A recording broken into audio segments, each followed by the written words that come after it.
Mi padre me dijo que no era su hijo para sacarme del testamento de mi abuela. Solo la familia de sangre merece la fortuna familiar, me dijo. Así que lo miré y le pregunté, ¿entonces esa es la regla? Me dijo que sí. Así que se llevó una gran sorpresa al descubrir el secreto de la familia. Nunca pensé que mi vida podía dar un giro así. Todo empezó hace unas semanas, cuando mi abuela, la mujer más importante de mi mundo, murió. Su muerte dejó un hueco en mi corazón, pero lo que vino después fue como una tormenta que arrasó con todo lo que creía saber sobre mi familia, sobre mi padre y sobre mí mismo. Mi nombre es Lucas, tengo 27 años y esta es mi historia. Crecí en una casa modesta, pero nunca nos faltó nada. Mi abuela, Clara, era el pegamento que mantenía a la familia unida. Mi padre, Antonio, siempre fue un hombre serio, distante, pero yo lo respetaba. Mi madre murió cuando yo tenía 10 años, así que mi abuela se convirtió en mi segunda madre. Ella vivía en una casa grande, llena de recuerdos,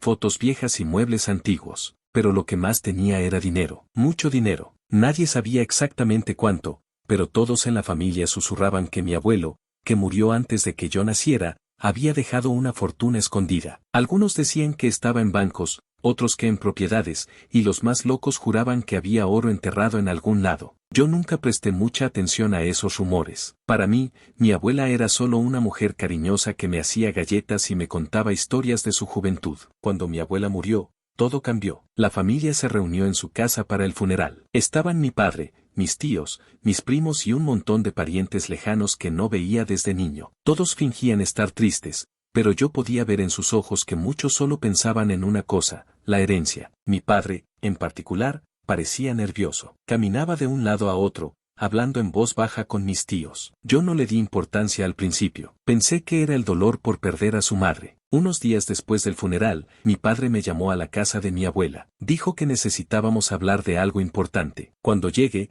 lo encontré sentado en el comedor, con una carpeta llena de papeles frente a él. La casa estaba en silencio, solo se oía el tic-tac de un reloj viejo en la pared. Me senté frente a él y, sin rodeos, soltó la bomba. Lucas, no eres mi hijo, dijo, mirándome fijamente. Al principio pensé que era una broma. Reí, nervioso, esperando que él sonriera o dijera algo para suavizar el golpe, pero no lo hizo. Su cara era dura, fría, como si estuviera hablando de negocios y no destrozando mi mundo. ¿Qué estás diciendo?, pregunté, con la voz temblando. Lo que oíste. No eres mi hijo. Tu madre, ella tuvo una aventura. Tú eres el resultado. Lo supe desde que naciste, pero te crié porque no tenía opción. Ahora que mi madre murió, no hay razón para seguir con esta mentira. Me quedé en silencio, tratando de procesar sus palabras. Era como si el suelo se hubiera abierto bajo mis pies. Todo lo que creía saber sobre mi vida se estaba derrumbando. Mi padre, el hombre que me había llevado a pescar, que me enseñó a andar en bicicleta, no era mi padre. Y lo peor era como lo decía, sin una pizca de remordimiento, como si yo fuera un error que había tenido que soportar. ¿Por qué me dices esto ahora?, logré preguntar, aunque mi voz apenas salía. Por el testamento, respondió, señalando la carpeta. Mi madre dejó una fortuna, pero yo voy a asegurarme de que solo la familia de sangre la reciba. Tú no eres parte de eso, Lucas, no mereces nada. Esas palabras me golpearon más fuerte que la noticia de que no era su hijo. No era solo que me estuviera desheredando, era que me estaba borrando de la familia. Para él, yo no era nada, solo un estorbo. Miré la mesa, tratando de controlar las ganas de gritar, de romper algo. Y entonces, algo dentro de mí se encendió. Levantó la vista y lo miró directo a los ojos. ¿Entonces esa es la regla? ¿Solo la familia de sangre merece la fortuna?, pregunté, con una calma que ni yo sabía de dónde salía. Sí, respondió él, sin dudar. Esa es la regla. Está bien, dije, levantándome de la silla. Si esa es la regla, que así sea. No dije nada más. Salí de la casa, con el corazón latiéndome como tambor, pero con una certeza creciendo dentro de mí. Mi padre creía que tenía todo bajo control, que con sus palabras me había sacado del juego. Pero lo que no sabía era que mi abuela, la mujer que él pensaba que podía manipular hasta después de muerta, tenía sus propios planes. Los días siguientes fueron un torbellino. No podía dormir, no podía comer. La idea de que mi padre no era mi padre biológico me daba vueltas en la cabeza. ¿Era verdad que había tenido una aventura? ¿Quién era mi verdadero padre? Pero por más que intentaba encontrar respuestas, solo tenía preguntas. Una semana después, recibí una llamada de un abogado. Era un hombre mayor, con voz amable, que decía trabajar para mi abuela. Me pidió que fuera a su oficina porque tenía algo para mí. No dio detalles, solo dijo que era importante. Cuando colgué, sentí una mezcla de esperanza y miedo. ¿Qué podía ser? ¿Una carta? ¿Un mensaje? ¿Algo que mi abuela había dejado para mí antes de morir? Fui a la oficina del abogado al día siguiente. El lugar era pequeño, con paredes llenas de libros y un escritorio cubierto de papeles. El abogado, que se presentó como don Rafael, me invitó a sentarme. Sacó un sobre del cajón de su escritorio y me lo entregó. Esto es para ti, dijo. Clara me pidió que te lo diera después de su muerte. Dijo que sabrías qué hacer con esto. Mire el sobre. Era sencillo, con mi nombre escrito en la letra elegante de mi abuela. Mi corazón se aceleró. No sabía qué había dentro, pero sentía que era importante. Que era la clave para entender todo lo que estaba pasando. Gracias, dije, apretando el sobre contra mi pecho. No me des las gracias a mí, respondió don Rafael, con una sonrisa. Tu abuela siempre supo lo que hacía. Salí de la oficina del abogado con el sobre en la mano, y el mundo parecía girar a mi alrededor. No podía dejar de mirar mi nombre escrito en la letra elegante de mi abuela. Era como si ella estuviera ahí, susurrándome que todo iba a estar bien. Pero al mismo tiempo, tenía miedo. ¿Qué podía haber dentro de ese sobre? ¿Qué podía ser tan importante como para que mi abuela lo guardara hasta después de su muerte? No lo abrí de inmediato. Lo guardé en mi bolsillo y caminé hasta mi casa, perdido en mis pensamientos. Cuando llegué, me senté en el sofá, con el sobre frente a mí. Lo miré durante un buen rato, como si pudiera adivinar lo que decía sin abrirlo. Finalmente, respiré hondo y rompí el sello. Dentro había una carta, escrita a mano por mi abuela. Sus palabras eran claras, pero lo que decían me dejó sin aire. Empezó así: querido Lucas, si estás leyendo esto, es porque ya no estoy aquí. Hay cosas que nunca te conté, no porque no confiara en ti, sino porque quería protegerte. Pero ahora es el momento de que sepas la verdad. No solo sobre ti, sino sobre nuestra familia. Mi corazón latía fuerte mientras seguía leyendo. La primera parte de la carta hablaba de mi origen. Mi abuela explicaba que yo no era hijo de Antonio, pero tampoco era exactamente como él lo había dicho. No había ninguna aventura de mi madre. La verdad era mucho más complicada. Yo era hijo de Andrés, el hermano mayor de Antonio, mi tío. Andrés había tenido una relación breve con una mujer que desapareció después de darme a luz. Él no podía criarme, así que le pidió a Antonio que lo hiciera. Mi madre, que era estéril y no podía tener hijos, aceptó de inmediato. Para ellos, yo era una bendición, una forma de tener la familia que siempre quisieron. Pero Antonio siempre supo que no era mi padre biológico, y con el tiempo, ese secreto se convirtió en un peso que cargó con amargura. Me detuve un momento, con la carta temblando en mis manos. Era demasiado para procesar. No solo mi padre no era mi padre, sino que mi verdadero padre era mi tío Andrés, un hombre que apenas recordaba. Había muerto en un accidente cuando yo era pequeño, así que nunca tuve la oportunidad de conocerlo. Pensé en mi madre, en lo que debió sentir al criarme sabiendo que no era su hijo biológico, pero amándome como si lo fuera. Y luego pensé en Antonio, en cómo me había mirado al decirme que no era su hijo, como si yo fuera un error que quería borrar. Estaba a punto de dejar la carta a un lado, abrumado, cuando algo en mí me empujó a seguir leyendo. Y entonces, recordé las palabras de Antonio: solo la familia de sangre merece la fortuna. Esas palabras resonaron en mi cabeza como un eco. Si yo era hijo de Andrés, entonces era parte de la familia de sangre. Antonio podía intentar sacarme del testamento, pero yo tenía tanto derecho como él, o incluso más. La idea me hizo apretar la carta con fuerza. Todavía no sabía cómo iba a usar esa información, pero sentía que mi abuela me había dado una herramienta, una forma de pelear. Seguí leyendo, y lo que vino después me dejó helado. Mi abuela escribió: Lucas, hay algo más que debes saber, algo que nadie en la familia conoce, ni siquiera Antonio. Él no es mi hijo biológico. Cuando éramos jóvenes, tu abuelo y yo tuvimos a Andrés, nuestro primer y único hijo de sangre. Pero después de su nacimiento, sufrí una enfermedad que dañó mi vientre y me impidió tener más hijos. Queríamos una familia más grande, así que decidimos adoptar. Encontramos a Antonio en un centro para menores abandonados. Era un niño pequeño, lleno de vida, y lo quisimos como si fuera nuestro. Pero nunca le contamos la verdad. No porque no lo amáramos, sino porque pensamos que no era necesario. Él creció creyendo que era nuestro hijo de sangre, y así lo tratamos siempre. Pero con el tiempo, vi algo en el que me preocupó. Antonio siempre hablaba de dinero, de herencias, de lo que le correspondía. Cuando yo aún vivía, a veces dejaba caer comentarios sobre el testamento, como si quisiera asegurarse de que todo sería para él. No podía evitar sentir que su amor por mí estaba mezclado con codicia. No podía creer lo que estaba leyendo. Antonio, el hombre que me había echado de la familia por no ser su hijo de sangre, no era hijo biológico de mi abuela. La ironía era tan grande que casi solté una risa, pero estaba demasiado impactado.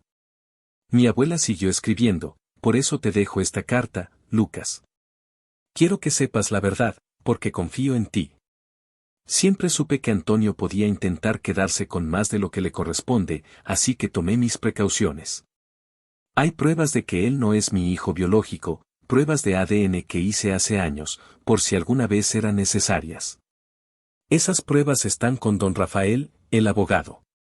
Él las guardará hasta que tú decidas qué hacer con ellas. Solo pídelas si crees que es lo correcto. No te pido que hagas nada en contra de Antonio, pero quiero que tengas el poder de decidir. Cuando terminé de leer, dejé la carta sobre la mesa y me quedé mirando la pared. Mi cabeza era un caos. Por un lado, sentía confusión. Todo lo que creía saber sobre mi familia se había derrumbado en unas pocas líneas. Pero por otro lado, sentía una especie de satisfacción, como si el universo hubiera decidido equilibrar las cosas. Antonio me había despreciado, me había sacado de la familia por no ser su hijo, y ahora resultaba que él tampoco era quien creía ser. La regla que él mismo había puesto, solo la familia de sangre merece la fortuna, se volvía en su contra. Me levanté y caminé por la casa, tratando de ordenar mis pensamientos. Pensé en mi abuela, en lo sabía que había sido. Ella sabía que Antonio podía traicionarme, y por eso me dejó esta carta. No solo me estaba dando la verdad, sino una forma de defenderme. Pensé en lo que significaba esa información. Si las pruebas de ADN salían a la luz, Antonio no tendría derecho a nada, no según sus propias reglas. Pero al mismo tiempo, sabía que usar esas pruebas iba a ser como detonar una bomba en la familia.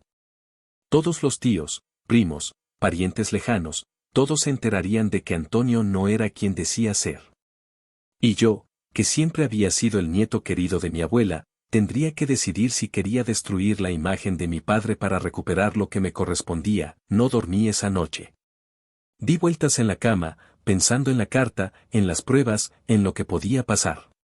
Una parte de mí quería dejarlo todo como estaba, olvidar la herencia y seguir con mi vida. Pero otra parte, la que aún sentía el dolor de las palabras de Antonio, quería justicia. Quería que él supiera lo que era quedarse sin nada, como él había intentado hacer conmigo. A la mañana siguiente, tomé una decisión. Levanté el teléfono y llamé a don Rafael, el abogado. Cuando contestó, no perdí tiempo. Don Rafael, soy Lucas. Necesito ver las pruebas que mi abuela dejó. Las pruebas de ADN de Antonio. Hubo un silencio al otro lado de la línea, como si él estuviera esperando esa llamada. Luego, con voz calma, respondió, entiendo. Ven a mi oficina hoy mismo. Te mostraré todo lo que necesitas. Colgué el teléfono y sentí una mezcla de alivio y nervios. No sabía exactamente qué iba a hacer con las pruebas, pero sabía que era el primer paso. Mi abuela me había dado una llave, y ahora dependía de mí decidir cómo usarla.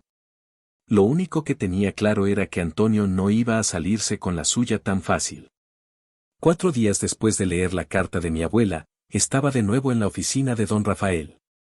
El lugar seguía igual, libros en las paredes, papeles desordenados sobre el escritorio, y ese olor a madera vieja que parecía atrapado en el aire. Pero esta vez, yo no era el mismo. Había tomado una decisión, y no había vuelta atrás. Me senté frente al abogado, que me miró con una expresión seria pero amable. Lucas, aquí están las pruebas que pediste, dijo, sacando una carpeta del cajón. La abrió y me mostró unos documentos con gráficos y números que no entendía del todo, pero las palabras eran claras, pruebas de ADN. Estos resultados confirman lo que tu abuela escribió en la carta. Antonio no es su hijo biológico. Si él se niega a respetar el testamento o intenta excluirte, puedes usar esto en un proceso legal. La ley estará de tu lado. Miré los papeles, sintiendo el peso de lo que significaban. No era solo un montón de números, era el fin de la mentira que Antonio había usado para sacarme de la herencia. Asentí lentamente. ¿Y si él no quiere ceder? Pregunté. Don Rafael se inclinó hacia adelante. Si Antonio se rehúsa a darte lo que te corresponde, puedes llevarlo a juicio. Con estas pruebas, no tiene ninguna base para reclamar que solo la familia de sangre merece la fortuna. Tú, en cambio, como hijo de Andrés, sí la tienes. Salí de la oficina con la carpeta bajo el brazo y una certeza en el pecho. Sabía lo que tenía que hacer. No quería solo pelear por la herencia, quería que Antonio enfrentara la verdad, la misma verdad que él había usado para intentar destruirme. Y el momento perfecto llegó unos días después, en un almuerzo familiar. La reunión fue en la casa de mi tía Laura, una de las hermanas de Antonio. Estaba toda la familia, tíos, primos, sobrinos, y por supuesto, Antonio. La mesa estaba llena de comida, risas y conversaciones, pero yo apenas hablaba. Estaba esperando el momento justo. Cuando terminamos el postre y todos estaban relajados, me puse de pie. Las charlas se detuvieron, y todas las miradas se giraron hacia mí. Quiero decirles algo importante, empecé, con la voz firme aunque por dentro sentía los nervios. Saqué una copia de la carta de mi abuela del bolsillo y la sostuve en alto. Mi abuela me dejó esto antes de morir. Es una carta donde cuenta la verdad sobre nuestra familia. Una verdad que nadie aquí conoce, ni siquiera tú, Antonio. Hubo murmullos, y algunos intercambiaron miradas confundidas. Antonio frunció el ceño, pero no dijo nada. Seguí hablando, leyendo partes de la carta. Conté que yo era hijo de Andrés, no de Antonio, y que mi madre me había criado como suyo aunque no podía tener hijos. Luego llegó la parte más dura. Respiré hondo y dije, pero hay algo más. Antonio no es hijo biológico de mi abuela. Ella y mi abuelo lo adoptaron cuando era pequeño, después de que una enfermedad le impidiera a ella tener más hijos tras el nacimiento de Andrés. Nadie lo sabía, ni siquiera él. El silencio en la sala fue total. Algunos soltaron risitas nerviosas, pensando que era una broma. Mi primo Diego hasta dijo, ¿qué? Esto es un chiste, ¿no? Pero cuando pasé la copia de la carta por la mesa, con la firma clara de mi abuela al final, las risas se apagaron. Mi tía Laura la leyó en voz baja, y sus ojos se abrieron como platos. Uno a uno, todos la fueron leyendo, y la tensión en el aire creció. Antonio estaba pálido, inmóvil. Cuando la carta llegó a sus manos, la miró como si fuera veneno. Luego levantó la vista hacia mí, con los ojos llenos de furia. Esto es mentira, dijo, con la voz temblando. No puedes probar nada. Y entonces, en un arranque, rompió la carta en pedazos y los tiró al suelo. No vas a quitarme lo que es mío. Me quedé mirándolo, tranquilo. Había esperado algo así. Saqué otra copia del bolsillo y la puse sobre la mesa. Esa era solo una copia, dije, casi sonriendo. La original está con el abogado, en perfecto estado. Y no solo eso. Hay pruebas de ADN que demuestran todo lo que dice la carta. Puedes negarlo cuanto quieras, pero la verdad no cambia. La sala estalló en susurros. Mis tíos se miraban entre sí, mis primos no sabían qué decir. Antonio se puso de pie, apuntándome con el dedo. Yo soy el hijo de Clara, gritó. Ella me crió, me dio todo. Y merezco la herencia más que nadie. Me crucé de brazos, sintiendo una calma que no esperaba. Qué curioso, dije, mirándolo a los ojos. ¿No eras tú el que dijo que solo la familia de sangre merece la fortuna familiar? Porque según tus propias reglas, tú no calificas. Esas palabras lo golpearon como un martillo. Se quedó sin palabras, con la cara roja y los puños apretados. Intentó decir algo, pero solo balbuceó. Finalmente, se dio la vuelta y salió de la casa, dando un portazo. Antes de irme, miré a la familia, que seguía en shock, y dije, si Antonio no quiere respetar el testamento, no se preocupen. La ley se encargará de todo. Esa noche, volví a la oficina de don Rafael. Le conté lo que había pasado y le dije que quería empezar el proceso legal para reclamar la herencia. Él asintió, como si ya lo hubiera visto venir. Antonio no tiene ninguna base para pelear, dijo. Con la carta y las pruebas, el testamento se respetará. Prepararé todo. Unos días después, la policía llegó a la casa de Antonio. No sé exactamente cómo pasó, pero supongo que don Rafael movió los hilos necesarios. Le pidieron el documento del testamento, y aunque al principio se resistió, terminó entregándolo sin mucha pelea. Creo que sabía que no tenía escapatoria. Pasaron 3 meses, y finalmente recibí la noticia, la herencia era mía. No era solo dinero, eran propiedades, inversiones, cosas que mi abuela había cuidado con tanto cariño. Cuando firmé los papeles, sentí una mezcla de alivio y felicidad. No era solo por lo que había ganado, sino porque sentía que había honrado a mi abuela. Todo lo que ahora tenía en mis manos había pasado por las suyas, y eso me hacía sentir cerca de ella. Don Rafael me llamó una última vez. Estaba sentado en su escritorio, con esa misma carpeta de siempre frente a él. Lucas, hay algo más, dijo. La casa donde vive Antonio también era parte de la herencia de tu abuela. Si quieres, podemos reclamarla. Legalmente, es tuya. Me quedé en silencio, pensando. Recordé la carta de mi abuela, sus palabras exactas, no te pido que hagas nada en contra de Antonio. Ella lo había querido, a pesar de todo. Y aunque Antonio me había herido, no quería convertirme en alguien como él, alguien que usara el poder para aplastar a otros. No, dije finalmente. Que se quede con la casa. Ya tengo lo que necesito. Don Rafael sonrió, como si hubiera esperado esa respuesta. Tu abuela estaría orgullosa, dijo, salí de la oficina con una sensación de paz. La herencia no era solo dinero o propiedades, era la libertad de decidir mi futuro. Caminé por la calle, sintiendo que, por primera vez en mucho tiempo, tenía el control. Mi abuela me había dado más que una fortuna, me había dado la verdad, y con ella, la fuerza para seguir adelante por mi propio camino.